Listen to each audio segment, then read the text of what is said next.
welcome back to the show. One of our favorite people. He's the Chief Scientific Officer over at the Wellness Company, and that is Dr. Peter McCullough. Dr. McCullough, welcome back to the show. How are you?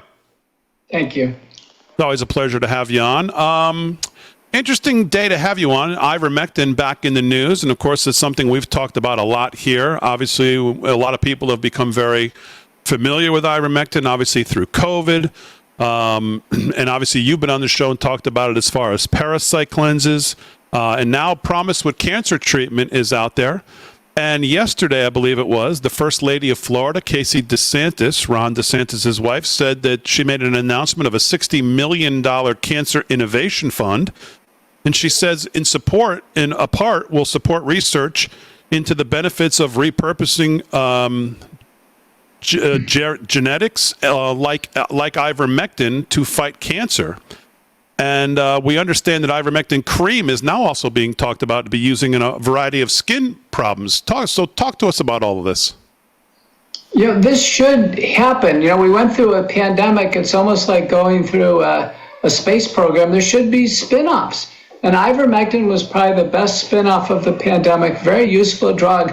Originally an antiparasitic. I used it prior to the pandemic largely to treat scabies, but now it's antiviral. And I think of great interest are the preclinical studies showing it's anti-neoplastic.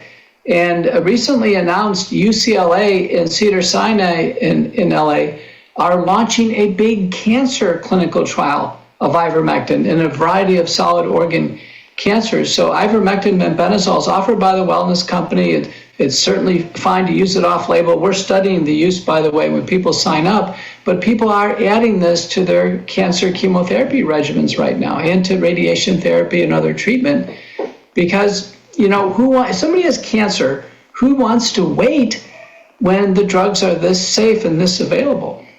Absolutely. That's the first thing people always say when you have it. Most people, first reaction is, I just get it out of my body as quickly as possible. And of course, as we know, the traditional methods of chemo and things like that are, it's like breaking eggs with hammers. It gets the job done, but there's a lot of collateral damage. So studies like this are obviously really, really important.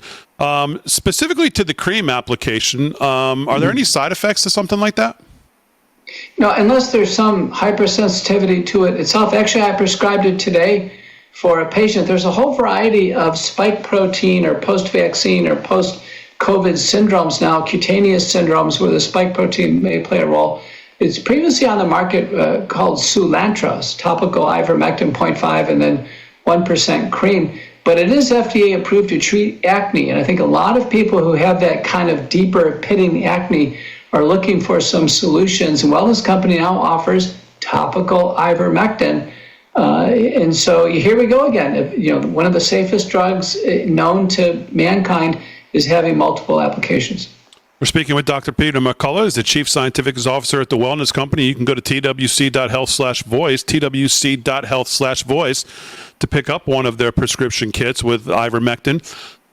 We know the answer to this, but I guess it's a kind of a two-parter. Do you think the medical establishment's ever going to come around to ivermectin and admit that they were wrong in trying to ban it and trying to shadow ban it and everything they tried to do with CVSs and pharmacists? Why do you think they've been so, I don't know, why do you think they haven't come around yet on it? Or is it just the obvious because it's too cheap and too effective and it doesn't fit their narrative? Well, so many would have to admit they were wrong on it, including the FDA, major academic medical centers. Now, my patients with cancer who are using it, I ask them to run this by their cancer doctors. And right now it's about 50-50. About half the doctors say, hey, give it a shot, why not? And the other 50% are just, they just bristle at hearing the word ivermectin. Pharmacies still won't prescribe it, so you have to go to the Wellness Company or local compounding pharmacies. And recently, Amazon opened up prescription drugs. They said off the bat, they're not offering ivermectin. Yeah, amazing. Well, obviously, as the weather turns, we head into fall now. We're in fall, and then we head into winter. Obviously, eventually we get to flu season. It's seemingly every year. I feel like the CDC reports this is going to be the worst flu season ever. Obviously, we know the flu shot is pretty ineffective on the different strains. What's your advice to people? We still have a couple months away, but what's your advice as we head into flu season for people this year? The flu shots in the last several years have been terrible. They've been statistically insignificant from zero in terms of efficacy. And now a big Cleveland Clinic study from Shweta and colleagues show if you take the flu shot, you're more likely to get the flu. It backfires just like so many people think. So I'm not advising the flu shot at all for people. I quit taking them in 2021. I was getting colds all the time. I'm so glad I stopped. And Wellness Company has wonderful treatments for influenza. The chances of any one of us getting flu is way less than 1%.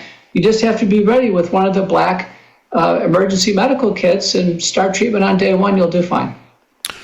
Dr. Peter McCullough, he's the Chief Scientific Officer at the Wellness Company. Again, you can go to twc.health/voice to pick up any of the kits that Dr. McCullough spoke of, and they have many, all great. twc.health/voice. You can use promo code VOICE to save, I think, additional 10% at checkout. Dr. McCullough, always a pleasure to have you on. Thank you so much. Thank you.